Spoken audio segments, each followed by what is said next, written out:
Live and online, it's Sleepless with Steve and the Movie Book Club with your host, Steve Pulaski.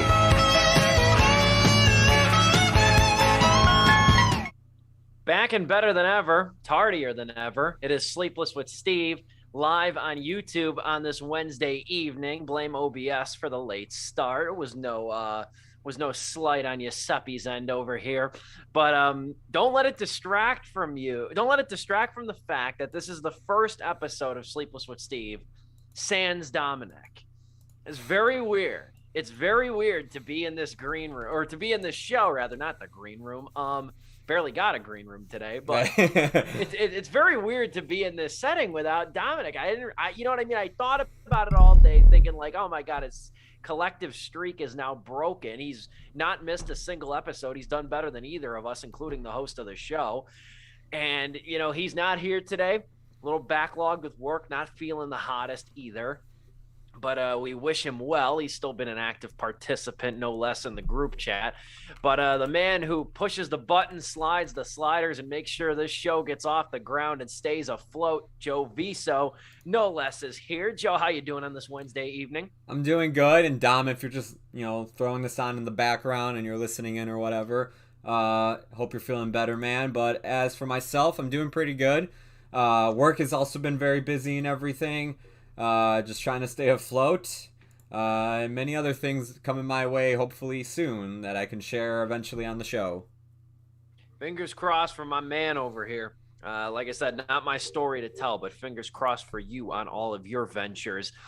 Did you have a good Halloween, first and foremost? Hell yeah, I did. This is one of the best. Like it. This is one of the best Halloweens I've had in a long time. I mean, like, maybe because it just feels that way because last year I didn't do jack, so it was just like going to 3 Halloween parties, 2 of Halloween weekend, and then 1 the weekend before Halloween. I had a blast. It was a ton of fun just reconnecting with people, having a costume for each night, going to like some crazy cool themes. I had a ton of fun. It was probably one of my favorite Halloween years. Definitely 2021, I'll have to say. How about yourself, man? I had a good one as well, man. Halloween party went really late.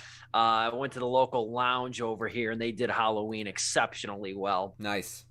Ton of people, great atmosphere. I saw you dressed up as Tobin Bell.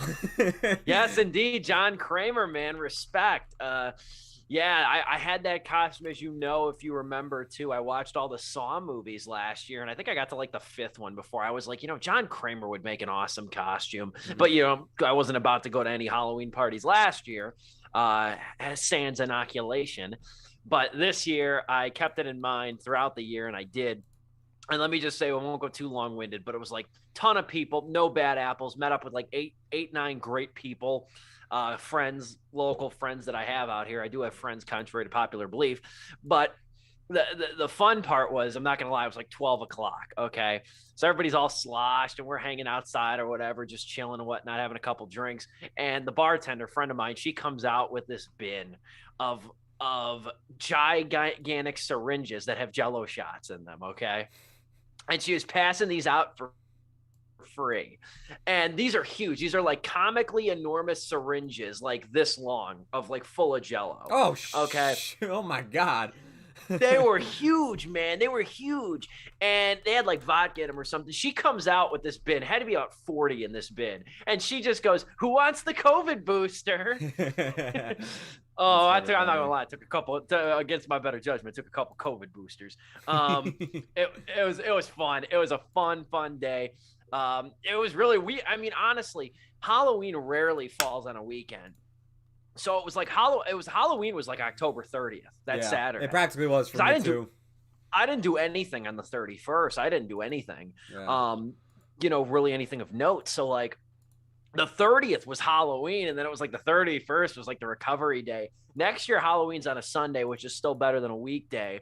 But man, it's not often you get a Halloween on a Saturday. It comes around every like 7 years or so. So like you got to do it up, man, when it comes on a Saturday. No, I always tell people, whenever you get that like weekend holiday, you have to go big, because you won't get another chance like that for a long time. Nope. That's Nope. why And it 2020 doesn't. sucked, because we had Halloween on Friday, we had 4th of July on a Saturday. Every party holiday was on the weekend, and we didn't get to do jack. It sucks, man. And it's like, yeah, I know it's like, the immediate weekend or whatever, but like Halloween party on October 27th just don't feel right. Yeah. You know what I mean? It just doesn't feel the same. So like having it on a weekend is such a blessing. And yeah, I forgot Halloween was on a Saturday, or 4th of July rather was on a Saturday last year. Yeah, no, and we just every big didn't holiday get to do anything. that you want to like do something like barbecues or get together with friends and everything, it was on a weekend. And it was so sad that like along with everything else that was tragic about 2020, it was a missed opportunity for people to actually reconnect through holidays.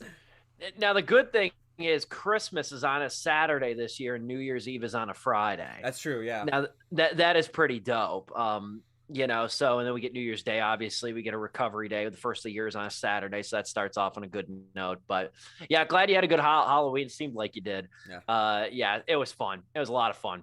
That's right. I added you on Snapchat. You must have seen some of my snaps then. Yes, I did. What happens on Snap stays on Snap. Not that you did anything incriminating. I just want to clarify that. You just are having a ball, man. I mean, it's fun. I mean, Halloween in your 20s, man, is fun. But moreover, though, got rather a light show today. Nothing huge. I just want to say before we get into anything, I don't know if you saw the news. I didn't think it was worth making a full topic. I don't like to spotlight topics on a sole person, especially when it's about their personal life. But I just want to say real quick, man, shout out Cal Penn, coming out this week too. He's got a new memoir out, and he's revealed that he's been in a long-term partnership for 10 years. So tip of the cap to him, man. I watched a great couple Instagram videos of him, man. He's got this new book out that I kind of want to read. I have like 2 books I have to read though. And this book is cool because it talks about him growing up with immigrant parents in Jersey to making stoner movies to then working in the Obama administration. And I don't know much about the book. I just kind of found out about it today. And I was watching a video of him though, and he says my favorite story in this book has to be the time I made a MILF joke in a White House email. I'm like, what a dude, man! Shout out Cal Penn. So I just want to make that clear. I saw that. Yeah, I feel like he doesn't get a lot of love. He doesn't, man. Like that was always one guy too. Yeah, because like it was so weird. Like when you found out, like, hey, did you know the dude from Harold and Kumar is part of the Obama administration? It's like, what? Yeah, he's awesome, and him and John Cho are still very close. Good. John Cho was promoting his book and stuff too on Instagram, so it's just really cool to see that. So I just thought that was like a nice little positive news story. I loved this week. Harold and Kumar growing up. I love that one, the Christmas movie, a ton. Yeah, I might actually rewatch that. It kind of gave me motivation to revisit a very Harold and Kumar Christmas, because Go to White Castle is still probably one of my favorite comedies of the 2000s. It's such a class. To me, it's a staple of the early 2000s comedy. Like if you want to know what early 2000s comedy looks like, I say watch either Anchorman or Harold and Kumar Go to White Castle, because it was that for a very long time. And John Cho too, man. Yeah. He's such a great actor. Litany of great movies. Columbus, Unknown, or whatever it was called. Searching. Yes, thank you. Searching, which he should have got a Best Actor nod for. But yeah, I just thought that was cool to see Cal Penn just in the news and stuff, because he's been quiet ever since the Obama administration, relatively, because he was part of that for 8 years. Yeah. And now he seldom acts, but he's still pretty ubiquitous though on like social media. So it was really cool to see him, and I'm glad that they're still friends, John and Cal. So as if I have the luxury of being on a first name basis with either of them. But moreover, though, we're going to be revealing. Since there's not very much major news out, we're going to be at the end of the show talking about just quickly our top 3 most anticipated films left of the year. It's also not like there is major news going on, but it's stuff we've talked about already. There's been plenty of stuff coming about the Rust story. It's just, if we continue just to cover each piece of news about Rust, we'll probably be doing this for the next few weeks. So we'd rather wait until either a ton of it piles up or a big breakthrough of the story happens. Like IATSE might like say something, or somebody might come out and say something that we feel like, okay, now let's compile everything we've been getting. Because I've been sending some stuff to the chat like, hey, like, this is just to keep tabs on it. Keep in the loop. Yeah. Because like, otherwise like the Rust story will become our next Tenet. Yeah, and the thing is with the story this serious, I don't want to continue to harp on it too, and I also really also want Dom's perspective too. Yeah, there's that as well. There's that component as well. But no, we're definitely going to address it again. But I just don't see the need to like react to every single little piece of information that comes out. You know what I mean? It's incessant enough on social media. The internet doesn't need to be polluted with our thoughts on it to begin with. You know, I thought we did an excellent job last week covering it, and we've gotten some good response to it as well. Honestly, there's been a lot of, agree or disagree on the opinions. I don't even really think of that. I like the discourse that's happening on our video too. Yeah. So if you haven't checked that out, we've addressed that at length last week, that whole debacle, which is as sad as it is an incendiary thing. But we're going to be getting into our top 3 most anticipated releases of 2021 that's left in the year. We'll end with that. I have 3, Joe has 3, kind of a topic I just thought of today because as I was finalizing my end of the year movie schedule. And then we're reviewing Army of Thieves, which is now on Netflix, which I'm honestly excited to talk about. Yeah, same here. I'm interested to hear what you thought about it. I'm entrenched now in this series. I really am. I'm probably going to watch the animated series too, truthfully. I was going to say, yeah, because like this weekend, I mean, like Steve brought this up. This is the worst weekend for any movie in the box office because nobody goes to see Halloween movies on Halloween. I haven't seen Antlers, and that's something Steve and I have talked about because we both enjoy Scott Cooper films. I mean, and then like, we're fans of film, so I haven't seen Edgar Wright's movie Last Night in Soho. I know Steve has. I saw your review and I read a little bit of it. Appreciate it. And then, what is it? not Grand Budapest Hotel. The French Dispatch finally got its wide release. So it's just like, I have 3 movies to catch up on. So I'm glad, like, if there's anything I'm glad about, like, us having a ton of Netflix movies now to review for the next few weeks, or like especially this week too, it gives me time to like, okay, I can go to the theater and like just catch up on whatever because there's nothing coming up. And Belfast is one of them that I want to see anyway, so that just works out for me that I could do a double feature both days. Maybe I'll see Belfast and French Dispatch, have a black and white like double feature. I don't know. Yeah, I scrapped Red Notice from our review schedule mainly because I'm not too enthused. I kind of put it there as a placeholder in case there was nothing else. I'd rather talk about Belfast. Yeah. And that wasn't even really on my radar. I just saw the trailer for the first time this weekend, truthfully, when I went and saw Soho. And man, oh man, that looks great. From the director of Artemis Fowl. They forgot that in the trailer, though. I know. When I saw it was Kenneth Branagh like directing it, I'm like, hey, our boy's going to redeem himself. Thank God. This redemption hour, man. I can't wait for this bell. I can't wait to cry. But yeah, I saw Last Night in Soho and Antlers in theaters, man. It was I'll tell you right now, it was a good movie going weekend. Both those movies are worth checking out. I mean, Scott Cooper movies make you want to take a bath with a toaster at the end of the day. They're not uplifting, lift your spirit movies, but they're well made, man. And this is his first movie, I think, since Hostels in 2017. Because his Antlers we reviewed that movie too. That's how you know how long it's been. We reviewed it on the radio. We did review that. I almost forgot. Because I got a screener of that, and then you saw it in theaters. Yeah. I remember that one. So, but yeah, Antlers, man. I was sad that Antlers and Last Night in Soho came out on this weekend of all. And like Last Night in Soho, I get it's a lot of money, but still they didn't do it any favors. But like the thing I don't understand, and I know we're kind of, we're dancing around here, but I just want to say this though. And I said it in my review of Antlers, which I think is really good, and I like it the more I think about it. I don't know why the hell they didn't just Searchlight didn't just opt to release this on video on demand if they were going to put it out on the second worst weekend of the year. I don't know why they didn't just throw it on video on demand. Yeah. I'm glad they didn't. It looks great on a theater screen. But like, I just sat there even like during the trailers. I'm like, they put this out on Halloween weekend. Why didn't they just put it on video on demand? It sucks too because I remember just seeing trailers for it back in 2019 because I think it originally had a 2019 release date. Then it got pushed to 2020. We don't have to talk about why it didn't come out. And then 2021 it was bounced around because theaters and studios were adjusting to, hey, when the hell is everything going to reopen? I don't get it. There was a good crowd in my showing Friday night. There was about 12, maybe 15 people or so, which was actually, more than I thought. My dad and my stepmom went to go see it, and like I was like, oh snap, like good. I'm glad people are going to see Antlers because like I thought like it looked good, and I felt bad for how long it's been delayed.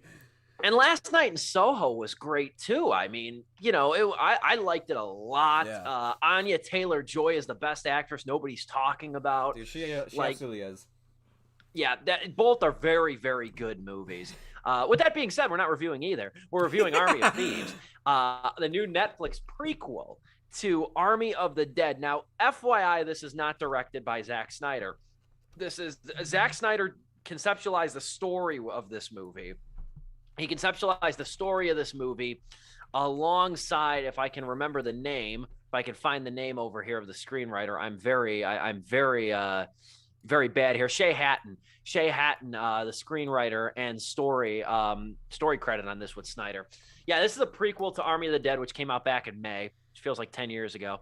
And this movie, it's directed by Matisse Schweighöfer, who plays Ludwig Dieter in the Army of the Dead, and he reprises his role in this movie, but his character is named Sebastian. We kind of get his origin story of being a safe cracker extraordinaire before the zombie apocalypse that took place in Army of the Dead, before he linked up with Dave Bautista and that extremely huge crew that went in to try to break into the Vegas casino and steal that money. So this movie, it's no matter how much they try and make it to the detriment of the movie, it's not a zombie movie, it's a heist movie. Yeah. They try to make it like ham-fist zombies in here. We'll talk about that soon. But I guess initial thoughts with this movie, just right off the bat of Army of Thieves. Matisse Schweighöfer, man, he's something.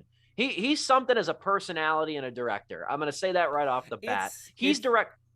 Go on. No, I was going to say, like, because not even going on directing, the fact that he plays a character where his whole gimmick is screaming and being like weird and obnoxious to people didn't actually get obnoxious to me as a viewer says a lot. Like, it's just like, because Bosun, I remember as soon as he popped up in Army of the Dead, I'm like, all right, this dude's gonna be annoying, and he actually ended up being one of my favorite characters. And even here, so was like, you know what, I'll definitely check out the prequel. I know a ton of people who haven't liked this movie or weren't even interested in it, were just like, well, it's the prequel that nobody asked for. It's like, sure, I didn't ask for it. True. But I'm glad I got it. That's kind of how I feel. You know what I mean? It's not without its shortcomings, and its shortcomings are a little detrimental. It's hard to compare a movie that is not in line with the genre of the original movie, which is an odd occurrence to begin with. That's a rare occurrence kind of to begin with. But I don't think it's as good as Army of the Dead top to bottom. But I do think that it does a good job. And there's something to be said about Matisse Schweighöfer, in that he plays a character whose social awkwardness is on display constantly, but he's not obnoxious. He's relatively understated. Yeah. Rather, he's not annoying. And it's like, we've already spent over 2.5 hours with him essentially in Army of the Dead. We get another 2 hours here, and he's still very likable. Like, he's still a likable character. Who gets developed in this movie too. He makes YouTube videos that get less views than Sleepless, and he makes these videos of like cracking these saves and whatnot, and he gets recruited by Gwendolyn. Who's played by Nathalie Emanuel from F9, and she's in it, and she basically recruits him to her crew, which is comprised of Stuart Martin, who, let me tell you, Stuart Martin is asking to play Wolverine in an upcoming to-be greenlit streaming series. This guy is a spitting image of Wolverine, is he not, Stuart Martin? If they, Marv, I'm telling you right now, because I know you're going to reboot the X-Men, but if you are looking for your next Wolverine and you want to, like, you don't want to choose somebody big because you don't want to anger people, like Chris Pratt being chosen as Garfield and Mario. If you want to choose somebody that's unknown, this is your guy. This dude, and he's a good actor, but oh my God, like he's so much like Wolverine in this movie. Like he even wears a wife beater. It's uncanny. Even in like the promotional stills of this, I was like, this guy looks just like Wolverine. And then there's Guz Khan, who plays the driver in this movie, Rolf. And then there's Rubio Faye, who I liked a lot as Karina, as sort of the spunky tech wizard of the group, of this heist crew, as they're trying to hack these 4 immaculate and like biblical safes throughout the movie. But the standout immediately is Matisse Schweighöfer. He does tremendous work here, behind the camera and in front of it. That's the main takeaway for me. What say you, Joe? I have to agree. It's the fact that like this guy was like, hey, I want to make a prequel to just this character. I don't know if it's because he just fell in love with the character playing him or anything. I didn't read as to why this was made or how it came about. But Hell, I mean, yeah, if the guy really truly loved that character so much that he wanted to make an origin story for him, I'm all for it because direction wise, this reminded me so much of The Italian Job and why I like that movie a ton. Yeah. It's got a cool style to it. It's fast. The remake. Yeah, the remake. The remake. I should make that clear. Yeah, it's fast. It's upbeat. It's a little. It's got some quirkiness to it and everything. It's got some good comedy, and it has a crazy cool crew to hang out with. It reminds me so much of that. And I remember watching it when I was younger, loving it. Going back and watching it again, I still have like a very fond memory, like a fondness for it and everything, and still enjoy it to this day as like not one of my favorite heist movies, but a fun popcorn one. And Army of Thieves is exactly that. It is a fun popcorn heist movie. Yeah, it has nothing to do with the zombie apocalypse that we saw in Army of the Dead. And as Steve hinted at earlier, yeah, whenever it is crammed in here, it feels really out of place, especially during Matthias's, or I should say Ludwig's, dream sequences, where like it's just like that's like really the only connection, and then literally like an epilogue that's literally the scene that he's introduced in Army of the Dead and played at the end of the movie. Other than that, I mean, this is just a ton of fun. I had a lot of fun with this, to where I hate to say it. Actually, no, I don't hate to say it, but it's just like, damn, Zack Snyder, you got a cool zombie verse on your hands. Don't mess it up. Honestly, yeah, because we got Planet of the Dead coming next year, I believe. We got a TV series coming, so there's a lot to do with this apparently series. There's going to be another spinoff of one other character. I forgot which one from the crew. I think it's either going to be like the dude that had the buzzsaw, or the gangsters that they like recruited last minute in the crew. It's one of those.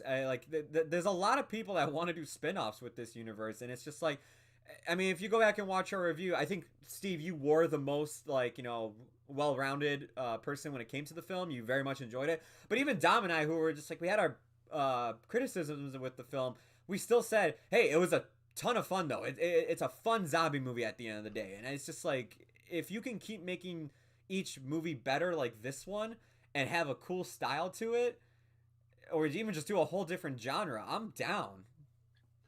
Absolutely. And I think I've just been like, I've been very critical of Zack Snyder for years. I'm not a fan of him as a director, but whenever he does zombies, he does them right. Yeah. And he's got an edge to him in that field. And it's funny, I wrote my review of Army of Thieves this afternoon, and I said in there, I said, who would have believed Zack Snyder kickstarted the next immense, immersive, spectacle-laden franchise in 2021, and it had absolutely nothing to do with Justice League. Yeah, and that's I think the kicker here too, because I don't know how the production of this came to be. I have a feeling that this and Army of the Dead were shot back to back, just given the close release date. I think these two were planned as sister movies anyway. Yeah, right out of the gate, because they're so close. I don't know which one was in production first. I would think Army of the Dead, just because of the backing of Snyder and everybody, excuse me.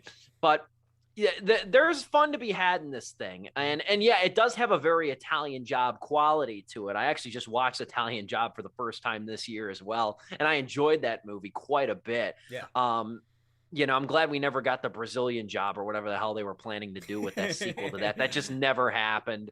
But the thing is, though, with Army of Thieves, I did say, though, I don't think it's as good as Army of the Dead, in my personal opinion. And because there are some issues here that I have with it. And there are some issues. And the one issue I have is that this movie's a prequel that's in love with the idea of being a prequel.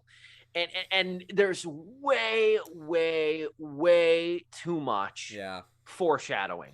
There's too much foreshadowing to the events. There's literally a scene where a character is just like, maybe it's predicting your death. It's just like, oh, get out of here. Come on. There's too much on the nose callbacks, and I guess flash forwards, if you will, and for the chronology's sake. There's too many flash forwards and prophesizing about Army of the Dead here, and that's annoying, because it's like, if you're watching this movie, you more than likely, I would wager, more than likely have seen Army of the Dead. You know what's coming. What this movie really needed was a little bit of subtlety in that department. It needed, like, a background TV that nobody acknowledged but was in clear view that showed the zombie apocalypse happening. It didn't need Ludwig watching the TV in his apartment and then having a nightmare. Yeah, several nightmares. Several nightmares. It didn't need any of that. It didn't didn't need any actual zombies in this movie, and I think that's what took me out of it. In a way. It did for me too, because the entire time I'm like, okay, so are they gonna actually show up in the movie? Like, is he gonna cross the path with somebody infected? Because they keep hammering it in, but no, it's just literally like, because we're a prequel. Like every single time you get one of those dream sequences, and God. I know we're talking about we're not talking about Zack Snyder, but Zack Snyder and anything dream sequence wise is always a bad mix. For me though, I agree with you on that, and I don't think it was as good as Army of the Dead. Because to me, I love the first half of this movie more than the second half. I feel like the second half starts to like get a bit, it starts to drag a bit, and like, you know, just the problems that occur throughout the movie, they get wrapped up like that by the end of the movie, and it was just like, that's it, that's how we're gonna solve all this. Like there's a big thing where it's just like literally the heist crew falls apart before the big and final heist, and it's just like, well, how are they gonna pull this off? And what they do is just like, oh, okay, that was easy. I mean, I guess you guys even need like 2 people in the first place or whatever. Like, it was just like, what's the point? Even like the conflict that is happening within the group to cause the breakup, I thought was just so childish. And I was just like, are you serious? Like, with the amount of money at hand here and at stake, like, this is what's going to come in your way? All right, sure, whatever. Again, I had no problem with the performances of these guys, and I did like the characters. It's just like, what the movie decided to do with them in the second half, I was just like, oh, okay, I'm not really enjoying this. Yeah, it does kind of rely a little bit too much on cliches in that department too. Absolutely. The one thing that works better in its favor though than Army of the Dead is the concision. I don't think that's a word. The concise nature of the ensemble, which was one of the bigger issues with Army of the Dead, was that there was just too many characters. Absolutely. There was, that crew was like, what was it, a dozen? It was mob deep 13. In that movie. I was gonna say it was a baker's dozen. It was mob deep in that movie. It was 12 people. No, it was 14. It was 12 people, and then they picked up 2 more people before they actually went in. That's too damn many. That was too damn many, and like that movie was already long as is, and it didn't need that many characters. We're here. It's 4. Yeah. Am I right? Am I right on this? Five. Excuse me. I forget the driver. There's 5 here, and there's enough. They each get enough interplay. I think Rolf is probably Guz Khan is probably the one who's shortchanged a little bit here, but they all feel pretty balanced at least. Like you come away, you're able to define them in about 3 sentences, which is more than you can say for the huge cast of Army of the Dead. Yeah, literally, Army of the Dead was just, this dude's big and he's badass. This chick's big and she's badass. It was just like, that's half the roster of Army of the Dead is they're badass. No, honestly. So like the concise nature of the cast here allows everybody to shine. I really liked Ruby O'Fay. Mm-hmm. I think she was really good here. I think that she brought a little bit of spunk to her character that was maybe missing in some aspects too from Army of the Dead. I thought she brought kind of a good element of sass too, but she was still serious. And some of her line delivery too, like when her and Gwendolyn show up in Sebastian's basement. Some of her line delivery, I really enjoyed. Like some of her like trying to play. I don't know. It's been going on for too long now. That was the comedy in this movie is really good. I would say that it's better than Army of the Dead's comedy. The comedy's good. The comedy is very solid, and I think a lot of it is because a lot of it is so centered on Matisse Schweighöfer, who's got a really good sense of comic timing too. Yeah, like you're not spending 2 hours with an insufferable character. You're spending 2 hours with a guy who's nebbish, but he's likable. He's not defined by his eccentricities to the point where he becomes a caricature of that sort of archetype. Yeah, he's very good here. I can't stress Schweighöfer enough. I even felt like, again, like to give him credit on his directing and like his performance, just knowing, hey, I gotta pull it back here. I feel like if this was your run in the mill, like the studio just wanted to get this out, that kind of character would have been screaming and hollering like we saw in like I'll just pull a film out of my hat real quick. Jumanji, like how like Kevin Hart and Jack Black were. I know that if you go back to our history, I did enjoy Jumanji, but Steve didn't. But I did agree with Steve in regards that yeah, no, those characters definitely were just loud mouth like all that like characters basically. And you see the shortcomings of something like that when you watch a movie like this. Absolutely, yeah. That is occasionally manic. It's not entirely manic. You see that on display here in large quantities that I think elevates this movie and just makes it more enjoyable and more pleasant. It's not as obnoxious. And another detail that I liked in this too, and it's more prevalent in the first half than it is the second. I really like the CGI, the animation work they did with the safes. I like a lot of that. A lot of that was cool. You know what it reminded me of? It reminded me of Hugo Cabret. Okay. The Martin Scorsese movie Hugo. Yeah. That was based off that book that was largely illustrations. I remember reading that book in school, like on my own volition. That was a huge book, but the bulk of it was like black and white sketches, like out of somebody's notebook or composition book or something. It reminded me a lot of that and like Rube Goldberg. Just the twisting and like the inner workings of these like immaculate safes. I wish we kind of got more time. We get the prologue is excellent as it opens on Sebastian talking about the history of Hans Werner's safes and sort of the conception behind them and how they were modeled after a quartet of operas and whatnot. And I wish we got more time because there's a great scene. There's a great scene that's sadly shortchanged by sort of the stressful nature of the moment. And it's when Sebastian's trying to crack a safe. I think it's the second safe. And Gwendolyn's like pressuring him. And he's talking about it. He's saying it under pressure about how each of these safes had to do with love in some subtle way. Yeah. The artwork around them. I wish we got more time to kind of look at that. There's even a moment where he's just like, it just detected my presence. It's like, what the hell did that mean? Wait, hold on. Go further into that. What do you mean? Yeah. Like I wish I wouldn't have mind that prologue be like 3 minutes longer just to kind of ham home that. Because these safes are really works of art. Like they truly are. And I just find it funny too that like and really creative, more so than funny. Like I find it just really creative that the safes themselves in a heist movie are characters. No, yeah. It's just like, oh, what safe did you think was the coolest? The ones that had like 6 knobs on them and were coming in and out and everything? Yeah, like all of them in their own way were interesting because we spend so much time that, and I can't speak German worth a damn over here, that Guten Dummerog or whatever it's called in the first movie in Army of the Dead, that like, that you're like, oh my God, there's more of these. And then there's like all these rumors and like that he goes into in the beginning, these fantastical legends that it's like, if you trip the combination lock too many times, the contents are incinerated then, and the safe will lock forever. I don't know. I found that fascinating. And it reminded me, again, just the animatronic work or the animation work, rather, on these safes reminded me like a cross between Rube Goldberg and Hugo Cabret and just weird mechanical. I don't know thing one about engineering, but these things were pretty cool. I got nothing to add to that if you were waiting for me. Sorry. Oh, okay. Yeah, no worries. I was just going through my phone for notes and everything. Like...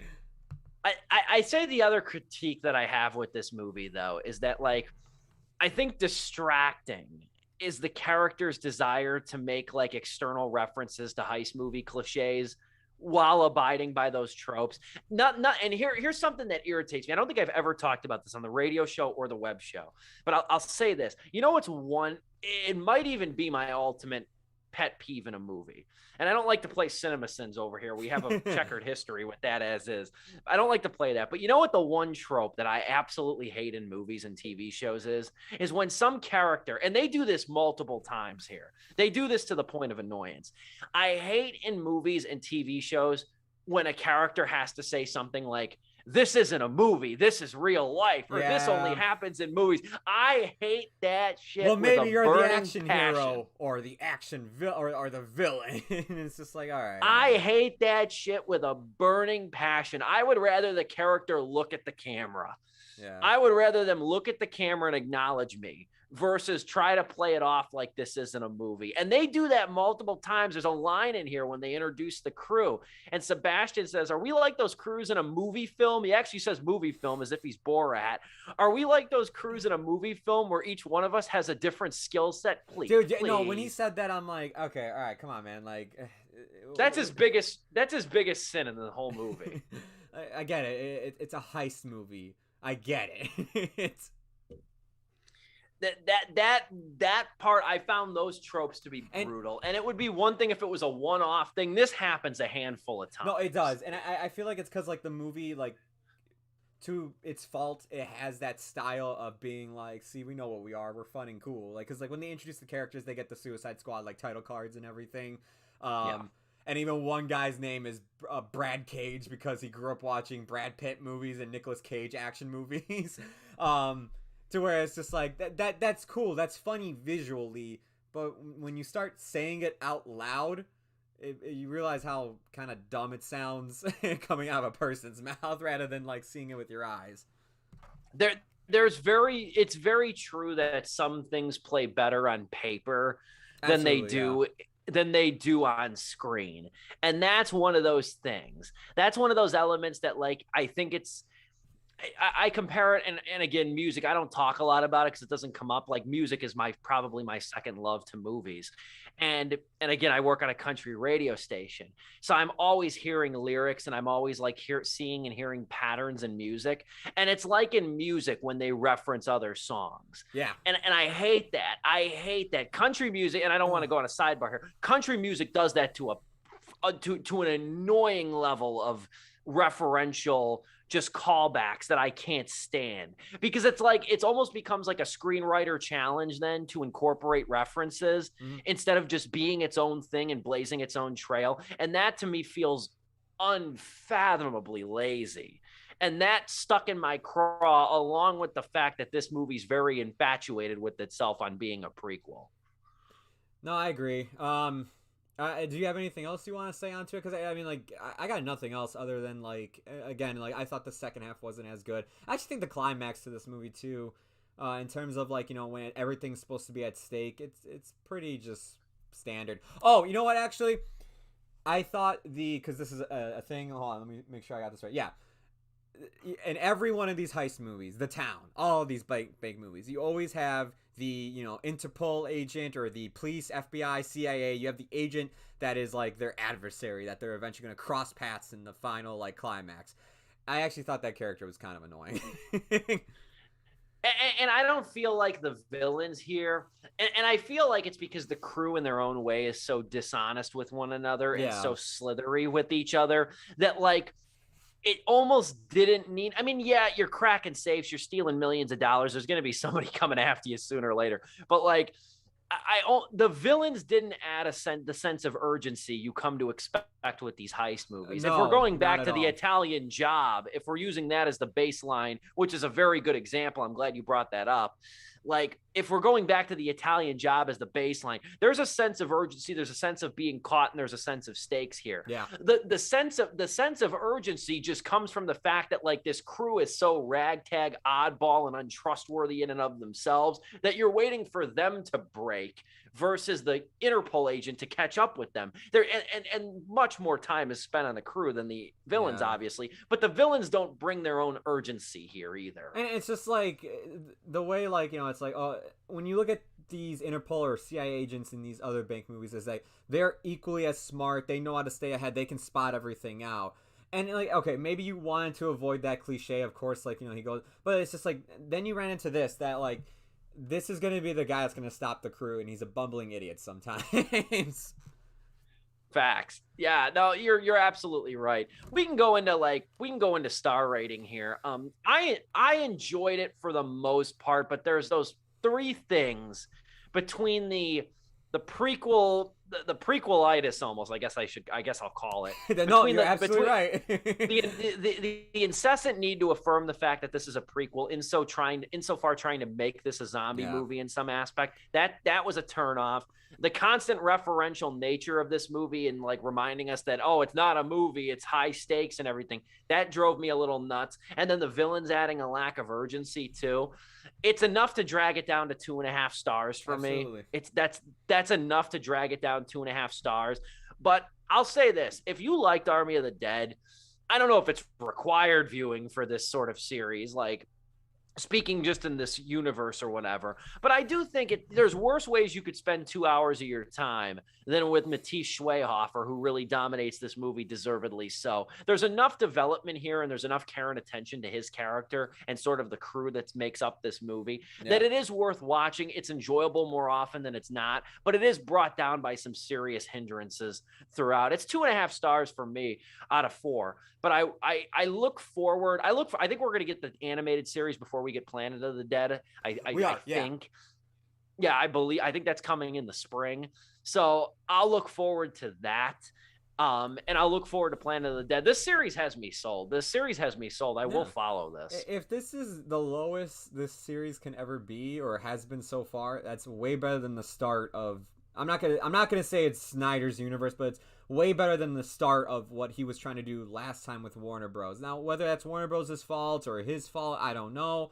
The product's out there, though. Yeah, the product's out there. Man of Steel and Batman vs. Superman don't come near close to the amount of fun and a great start to a universe that I had with Army of the Dead and Army of Thieves. This is a good start to a universe. I very much enjoyed it. I have the same criticisms as Steve. And yeah, is it a required viewing if you saw Army of the Dead? No, but if you like that character, if you enjoyed like being in that world almost, it is cool to see a little bit of the start of the zombie apocalypse for how much it's crowbarred in here. It's funny to see people just kind of look at the newscast and go, okay, zombies exist, so what? And it's just like, and we know where it's going to eventually lead to. That being said, like I'm in the same ballpark as Steve. It is 2.5 out of 4 stars for me. I'm excited to see what comes next with the franchise, both in the animated series, the sequel, Planet of the Dead, and if there's ever anything else that they want to do, any other spin-offs, or if they make it a trilogy with like, I don't know, Universe of the Dead. I don't know. I got no idea. Or Galaxy of the Dead. Galaxy of the Dead. I'm looking forward to it. Zach, you got something good on your hands, man. I hope you do great with it because you deserve it after what happened with Warner Bros. What's your star rating? 2.5, same as you. 2.5. Yeah, I'm interested. I'm sold. And the other thing too is I think Netflix really, just to wrap things up with Army of the Dead, or Army of Thieves rather, I think that Netflix allowed him a lot of creativity and a lot of creative liberty, and it shows that there's some like European like feeling to this filmmaking. I haven't seen too many European movies other than like Italian films like Cinema Paradiso and stuff. But it's just like there was something about his filmmaking. I'm like, man, it reminds me when I watched like foreign films from Europe. Like just like the music choice, also the editing. It reminded me very much of that. Yeah, for the better. Yeah, I do enjoy this one. I do think there's a lot to offer with this series. I'm excited for the series, which I guess is going to be done in an anime style too. Mm-hmm. We'll probably review the pilot. I can see us reviewing the pilot next year. Sure. And the series. I don't know how long it's going to be. I don't even know if that's even been confirmed, but I'm looking forward to it. I'm looking forward to this. I'm looking forward to Planet of the Dead.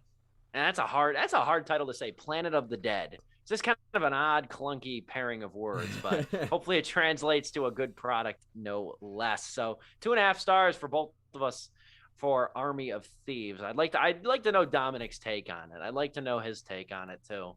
You know, missing him on Sleepless with Steve on this Wednesday evening. It is Sleepless with Steve. We don't need to take our Zoom-sponsored intermission. Zoom is generous with the minutes when it's only two individuals in a chat, or two screens in a chat, rather. But we're not going to take a ton of time on this, but it is something on a relatively slow or just inessential movie news week. I just thought it'd be interesting because, you know, after Halloween happens, and even slightly before Halloween happens, it really becomes a grind to the holidays, Yeah. like just a hustle to the holidays.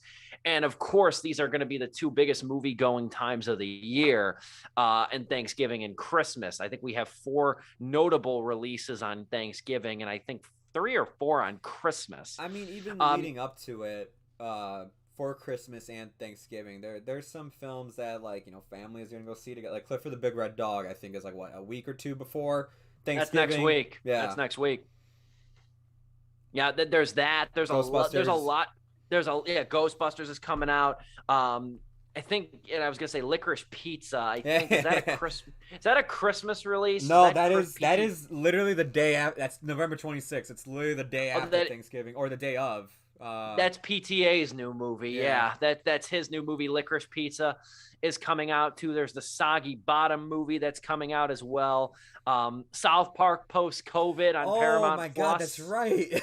South Park post-COVID. I swear, I think that might be the one I'm most excited about for Thanksgiving. Truthfully, I didn't count it on my top 3. But and I'm not ranking these in any particular order. I am day 1 on all 3 of these. I'll let you go first, Joe. Oh, okay. We got 3 of our most anticipated releases in the last 8 weeks of 2021. Joe, Okay.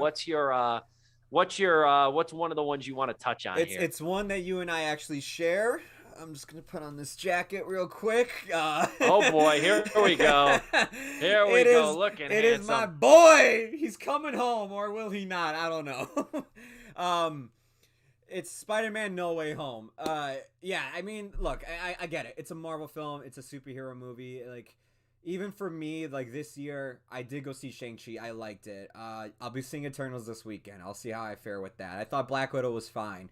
But there is something to say that when it comes to this movie, that there's more going on here. It's getting crazier with this movie. Because finally, after waiting for so long, these comics are finally going to do the weird stuff with it. And we kind of got a little taste of that at the beginning of the year with WandaVision, which I thought was cool. And then, like, after that, we did not get into, like, the weirdness of, like, different universes colliding together and everything until now. If you don't know, and if you want to, like, you know, mute the video because I know how people are with spoilers, go right ahead. But Spider-Man No Way Home is Peter's, it's gonna be Tom Holland's, I don't know if his last outing as Spider-Man or, like, you know, just like the last Spider-Man movie, and then he'll be in the, you know, Avenger whatnots and who knows. But the fact that, like, it's gonna be a movie that encompasses everything we love about Spider-Man, because whether you don't like comic book movies or not, to me, Spider-Man is a staple of, like, blockbuster movies. The Sam Raimi films really took comic book movies into a whole new direction, and they're still amazing. I mean, I've been rewatching them. I'm about to go on to 3 right now, and it's just like rewatching. It's like, man, like, you know, he had such a great vision, and, like, look where it's at now. And even, like, I'm not that crazy about Andrew Garfield's films, but man, I love Tom Holland's Spider-Man films. They are, especially Homecoming. That is such a, like, John Hughes coming of age Peter Parker story. I absolutely love it. Spider-Verse is, I mean, it won Best Animated Film of 2018, and I think it's a really awesome animated film. I wish more superhero movies went the animated route, because, like, at the end of the day, that's what they are, and I feel like they could take full advantage of animation to really sell some crazy looking visuals. But if you've seen the trailer for this movie, you've seen some of the crazy visuals they have. Steve Ditko, like, he wrote or did illustrations and wrote stuff for Spider-Man and Doctor Strange. The fact that these two are going to be in the same movie means we're going to get some crazy visuals, like, things with Strange and Spider-Man swinging around. I'm very much looking forward to it. It just seems like finally this is the Marvel movie, like, I've actually been most excited about.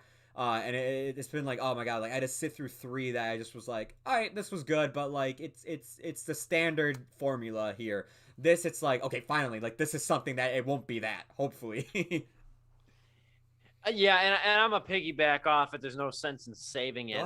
Yeah, Spider-Man No Way Home is absolutely very close to the top of the movies I can't wait to see for the rest of 2021. Because the other thing is, too, is the marketing for this movie has been very stingy with what they want to give us.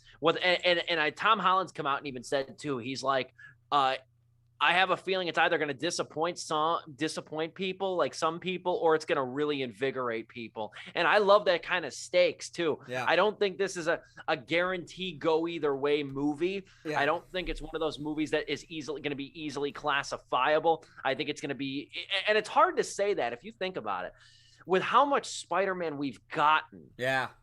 We should be fatigued from Spider-Man alone, and I'm not. I've long said Spider-Man's been my favorite hero since childhood. The Raimi movies I love. You can keep the Garfield movies, but they've got some moments too that are decent. I don't think they're putrid by any means. No. And I love Spider-Verse too. Spider-Verse is terrific. I even watched too the Spectacular Spider-Man TV series. That's a great show. That's a great show. Even the MTV show, Spider-Man, the new animated series, which nobody speaks of, and I think has kind of gotten some revived interest in recent years. I think that I watched the whole series of that a couple years ago. Peter, right? If I remember correctly. Yes. Yeah, and PH does. And that is, I think that's a really good series too. It doesn't really have much bearing on the Marvel movies, rather, but there's point being there's so much Spider-Man these days that you think we'd be fatigued by it by now, but we're not. No Way Home has got me 50 Shades of excited. Yeah. I cannot remember, probably not since Guardians Volume 2, which I probably shouldn't bring up because I was let down by that. But like not since Guardians Volume 2 or even Spider-Man Far From Home was I so excited. And just because of the excellent cliffhanger Far From Home ends on. Oh, yeah. That cliffhanger, man. I remember walking out of the theater just like in somewhat disbelief that they ended on that sort of a despondent note. And then to literally 4 weeks later, hear the news like, yeah, he's not part of Marvel anymore. It's just like, wait, what's going to happen? And I will say this too, because I didn't want to get too far into it.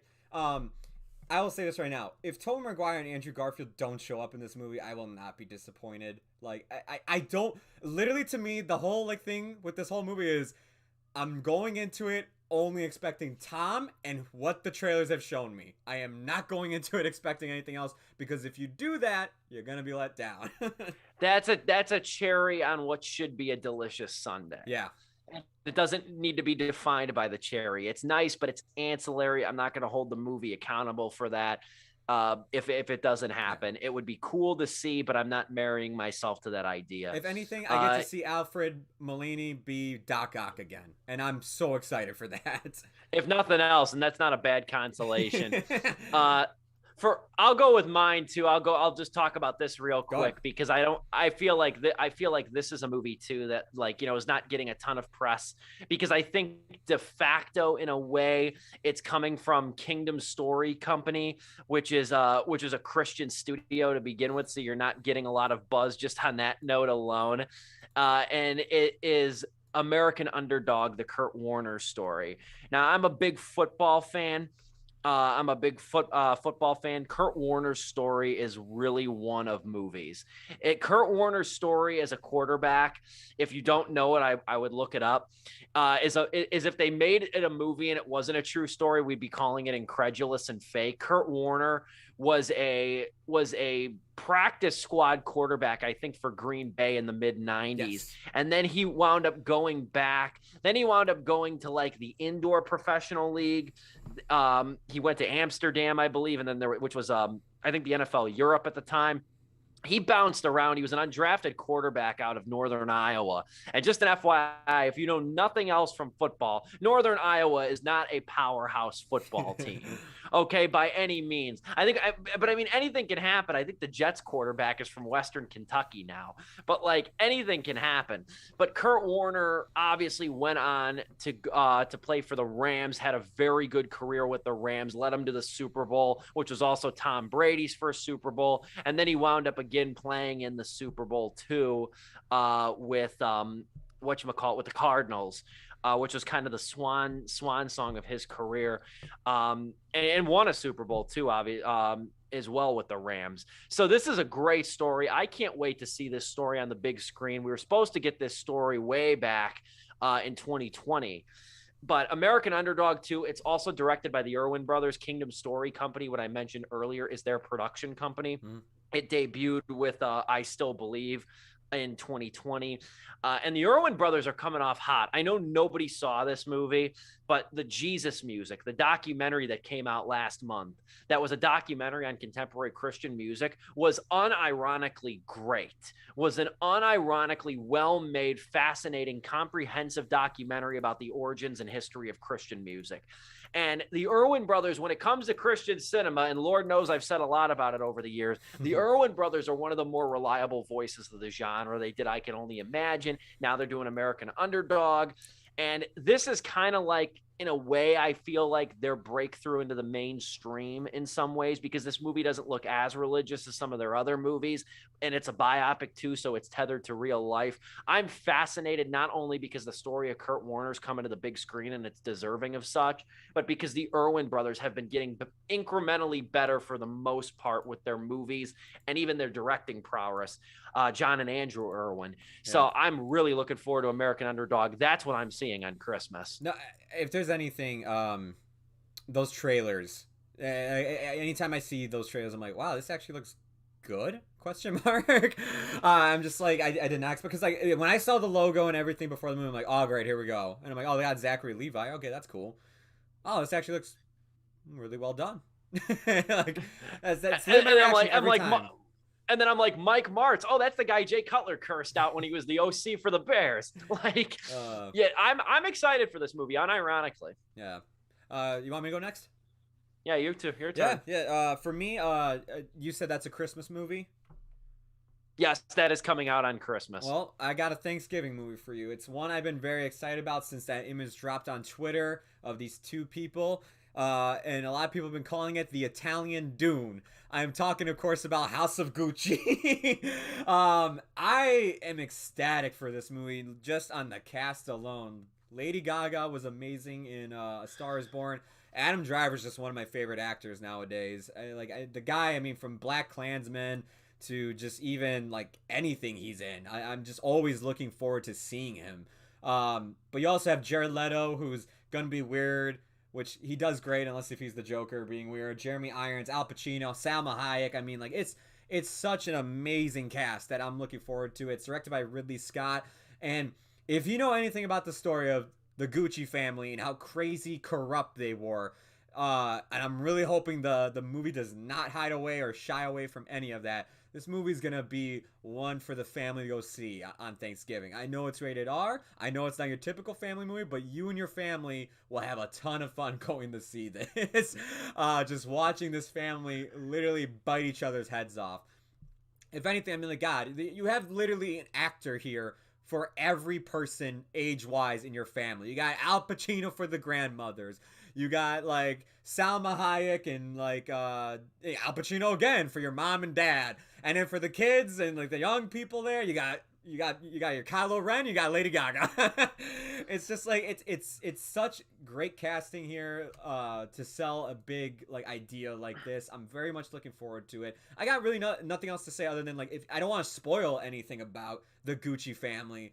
But other than just, me praising like how good the casting was and how great of a look the movie has, like it's got that 80s look to it, but like we're so used to seeing 80s in like suburbs in the Midwest, like Stranger Things or E.T. No, we're gonna see 80s from rich people's point of view. So we're gonna see the crazy Ferraris, the crazy looks, and we're gonna see it from Gucci's point of view. So the fashion in this movie, the costume, it's gonna be insane to look at and just be like, damn, like I would love to wear that even nowadays. That's gonna be a movie too that is gonna be like a pop cultural touchstone for a few weeks. Absolutely, definitely. Yeah. Just given the casting power, the craziness of the story. I wonder what the over under is for how many times the word Gucci is going to be uttered in it. That's what I'm curious. Be as many times as Vin Diesel said family in Fast and Furious 9. That is a guarantee. No, it's not going to reach that level. But like, man, there needs to be like an over/under bet on how many times they're going to say Gucci in the movie. I would assume that the word Gucci is going to be thrown around than most curse words, in that film. I can't wait for that. That's probably going to be the Thanksgiving Day movie for me. Yeah. Is House of Gucci, because you know what? I'm gonna go see that in the afternoon. I'm gonna fill my afternoon with excess, and then I'm gonna eat like a pig in the evening. It's gonna be a day of excess. I'm probably just going to drink a whole bottle of champagne on Thanksgiving, not even a glass, just the bottle. Yeah. So, and I think that'll complement House of Gucci very well. And again, I'm not ranking these, but this is a movie that I cannot wait for. And I feel like with Marvel, with the pandemic, with streaming, I feel like this movie has gotten lost in the shuffle, and I kind of worry about how it's going to perform. Because I even remember too, when the first movie came out, thinking, even just by the poster alone, like, this is going to be the next movie that's going to try and start a franchise, and it's not going to do well. And it's The Kingsman. It is the third movie in the Kingsman trilogy. And this thing was supposed to come out in 2019. And it's been delayed time and time again, partially due to the pandemic, partially due to scheduling conflicts. I think it's been pushed back. And due to the fact that Disney bought Fox, and like that kind of messed up everything because they just didn't want to have too many movies of their own fighting against each other.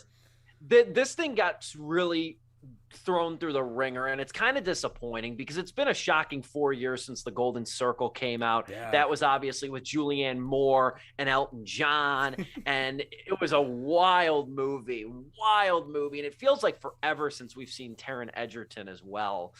It feels like it's been forever since we've seen him. I'm a big fan of the Kingsman movies. I think I'm going to go back and watch him again because it's just been so damn long. I love that first one. It's so damn good. That first one is good. The second one's not without its misgivings, but it's still a very good sequel. We talked about it on the radio show. I remember. I like this franchise a lot, and I think I have a soft spot in my heart because I did not have very high expectations going into it, and it really just shut me up within the first 20 minutes and like showed me this was something cool and different and fun and elevated once again by the cast, it coupled with really good and slick writing and just sort of the line of principles that the Kingsmen abide by. I think all of that has just made for a really exquisite franchise. I hope it doesn't get lost in the shuffle, but more importantly, I hope it's a good conclusion to a trilogy that's kind of been really put on not even the back burner, but even the third or fourth burner over the last couple of years. The Kingsman, I cannot wait for. No, I'm the same way when it came to that movie. In fact, last night I went to go see a movie with some friends, and we saw the trailer for it as well as like a standee for it. And one of my friends went, "They're making another one?" I'm like, "Well, they've made this one. It's just been sitting there on the shelf for quite some time." I'm like, believe it or not, I'm like, the way you say that, I'm like, you make it sound like there's been 5 movies at this point. There's only been 2. I'm very much looking forward to it as well. I love spy movies, and I thought The Kingsman, in the year of Spectre, where literally every other spy movie, Kingsman Secret Service, and Mission Impossible 5 came out, I was like, wow, those movies were infinitely way better than Spectre ever was. So I can't wait to see how that goes, and if they decide to actually make one last one with Taron Egerton's character and kind of just like conclude it all. We have a prequel, the 2 movies, and then finally a conclusion. That'll be great. You got anything else you want to add on to your Kingsman one? No, man, I'm just excited for it, and I was just right there, just right now, adding the rewatch of Secret Service and Golden Circle to my watch list for the next month before seeing it, because I'm stoked. I'm really stoked about it. Yeah.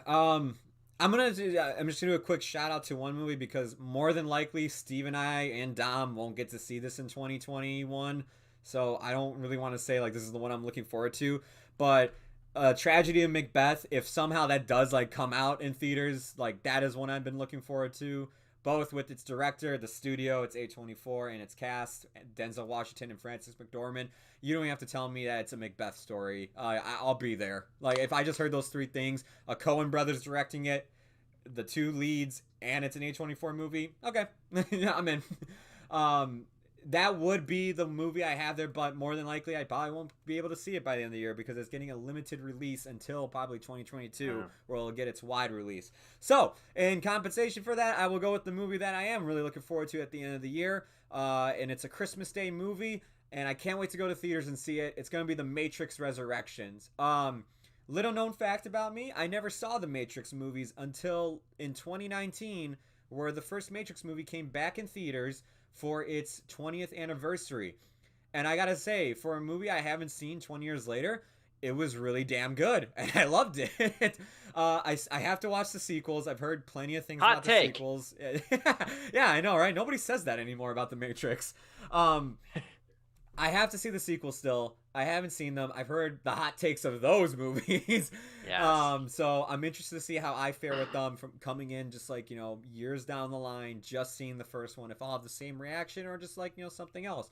But I mean, let alone, I'm just excited to see now I get to see a Matrix movie in theaters with everybody else. I get to see the story, whether it's going to continue or have its new conclusion in a better way, because I've heard what people thought about this third one. I get to see it now, and I thought it was so cool that like we're gonna get this. So far the trailers, I love how I love the look of the movie. I love how they're being meta about the Matrix existing in the Matrix. Like the film itself, that first film from the 90s exists in there. There's like little Easter eggs. I don't know why Larry Fishburne is not in this. I mean, see, I'm sorry. My friends call him Larry Fishburne. Lawrence Fishburne. I don't know why he's not in this movie. I was very disappointed to hear that. But, I mean, after just watching Candyman and I'm excited to see him in the second Aquaman movie. I'm going to mispronounce his name. But actually, Steve, do you know how to pronounce Yahya Abdul-Mateen II? Oh, yeah. Oh boy, you put me on the spot here. I gotta make sure I get it right too. From Candyman, Yahya Abdul-Mateen II. Yes, all right, indeed. Good, thank God, I actually got it. I'm excited to see him play Morpheus and see what he can do with it. It's a cool reboot. And in the with everything getting rebooted nowadays, Ghostbusters and whatnot, and whatever else I can think of at the top of my head when it comes eventually Halloween. Lately, they've actually been better, these reboots and resurrection of films. And that just makes me excited for this one, because it was just like, there was a point, and it's just like, if you would have told me maybe like 5-6 years ago, oh, hey, they're making another Matrix movie, I'd be like, oh my God, are you serious? Like, why? Why are we doing this again? Like, whatnot. But nowadays, like, after seeing like Halloween, and this new Ghostbusters looks great too, it makes me go, and like especially what they ended up doing with Godzilla and Kong, like I was just like even surprised like how well that turned out to be. I'm more than happier to see. I mean, I'm more than looking forward to seeing what's going to happen with the Matrix. Plus, you have one of the original directors returning, so like as long as we got that too, that helps a ton. Yeah, that definitely loans a lot to the credo of that series as well, that we do have some, returning faces for it. So that does loan a degree of excitement. It's not like something that feels just completely divorced, like a very divorced legacy sequel to something that is so beloved like that series, or at least the first movie definitely is. I've been loving the posters they made for this movie. I love that one where it's like choose your pill, and it's like, do you want to go see it in theaters or do you want to watch it on HBO Max? I'm like, that was cool. Like, that was such a creative idea of like, hey, yeah, like, make your choice, whichever one you want to go with. That was clever. That was really subtle, but very clever that they're playing to that choice, of where you're going to see it. I'm going to be in a theater for it. I'm going to rewatch, and maybe even if I have time, it really just depends on the schedule. Because it's been about 7 years since I've seen the Matrix movies. I might re-review them as well. Because I really, honestly, do not remember much about the sequels. And I really need to educate myself once again before seeing the Matrix Resurrections. I do need to do that. Sure. So, yeah, there's a lot left still. There's 20 people are really kind of racing towards 2022. There's a lot more to look forward to with 2021. And I mean, you know what, even January too. I just want to say this. I know we're bleeding into OT here and it's, talking 2022 now. There's a lot coming out in 2022 that interests me though, too. You have It's mainly horror movies too. You got Scream 5 technically, which is Yeah. just called Scream rather inexplicably. That's coming out, and there's also, and I feel like I've seen this trailer 6 times now, but I feel like you don't have to keep convincing me. I'm gonna see it. I'm looking forward to the Black Phone. Hell yeah. Oh God. I'm looking forward to it. I feel like I've seen that trailer so much recently because I did see 2 horror movies this weekend as well, but like I'm really excited for the Black Phone, the Scott Derrickson movie, the guy who made Sinister. Yeah. This just looks like a really unnerving and strange thing. We also Blumhouse. Sorry, I didn't mean to interrupt you. I mean, we also have also kicking off like the beginning of the year with those first 2 months. The movie that like we were looking forward to this year, but it got delayed. Jackass Forever. Like, we got that, and as well as Death on the Nile, which was a movie that I've been looking forward to because like I thought Murder on the Orient Express was like such a fun movie to like get in the middle of like, because that year it came out 2017. That was superhero season. That you had 2 movies from DC, you had 3 movies from Marvel, and you had 2 movies from Fox Marvel, and then 1 movie from Sony. It was like, oh my God, it was a breath of fresh air just to get a murder mystery on a train that took place in the 30s. Yeah, it was so different, and like that's another one I feel like unfortunately has kind of had the wind taken out of its sails in a way, which is upsetting. It's unfortunate that it's kind of come to that though, but I'm still looking forward to it. I still think it's absolutely going to be something that'll at least prompt a good conversation, if nothing else. Yeah. So that's going to do it for Sleepless with Steve, though. We come to you live and in living color every Wednesday evening. Next week, our good buddy Dominic will be back. We'll be back on the show. He'll be back and better than ever. It'll be his turn to really say that with some gusto. Next week, we're tackling The Harder They Fall, which just dropped on Netflix today. Yeah. I'm excited to watch that. I'm watching that tomorrow. That is one of the very few, if only, Western movies that features an entirely black cast. And I'm coming hot off of watching Unforgiven, the Clint Eastwood movie, for the first time. So I wonder if there's going to be some parallels I can draw. God, what a great movie. I'm so disappointed I hadn't seen it until now. I mean, what like, in my case, dude, we didn't get to watch that. And I didn't get to see that, I should say, until I took a film class in college. That's when I finally got to see Unforgiven. So it's taken me a long time too. If I think about it, because I obviously watch more than just new movies in any given calendar year, that might be my favorite movie I've seen all year. Like, just all encompassing. Yeah. Favorite movie I've watched all year, Unforgiven, the Clint Eastwood film. So damn good. It's on HBO Max. So good. Looks so good. That was a movie too that I remember I watched it that night, and like I actually sat in silence throughout the entire credits and just watched the credits. Yeah. Like just thinking about and processing what I watched. Not only do I love the fact that it's like about like the mythology of Westerns and everything, and like the gunslinger himself, I love that aspect of it. But like the fact that it's like kind of like the death of Western movies, and it basically was like the last Western movie that ever come out. It was. Oh my God, this is so perfect to like encapsulate the genre as a whole and give it its final ride into the sunset. Yeah, it just externally, just how it wound up playing. And then I don't think we really got another noteworthy, successful, smashing, big budget Western probably until 310 to Yuma. True Grit. Yeah, True Grit. Yuma, you're absolutely right about that, actually, yeah. 310 to Yuma and True Grit. I think 310 to Yuma came first. 2008. And then True Grit was and it says 2010. something. Yeah, and it says something that that was a remake too. Yeah. It says something that they had to get the masses back in some way. But we'll wrap up here. Dom will be back. 3 of us, gang will be back together next week to tackle The Harder They Fall. I know Dom's going to come with some education on that. I know Dom's going to have some good opinions on that too. We miss the man. Me, Steve Pulaski, Joe Viso, thank you so much for watching. Highlights will be posted on YouTube, on the YouTube channel on you're watching. And you can also go to stevepulaski.com, get my full review of Army of Thieves, along with several other reviews. And I archive the Sleepless clips over on my website as well. Come to you live and in living color every Wednesday evening. For Joe Viso and myself, it has been Sleepless with Steve. We'll wrap up.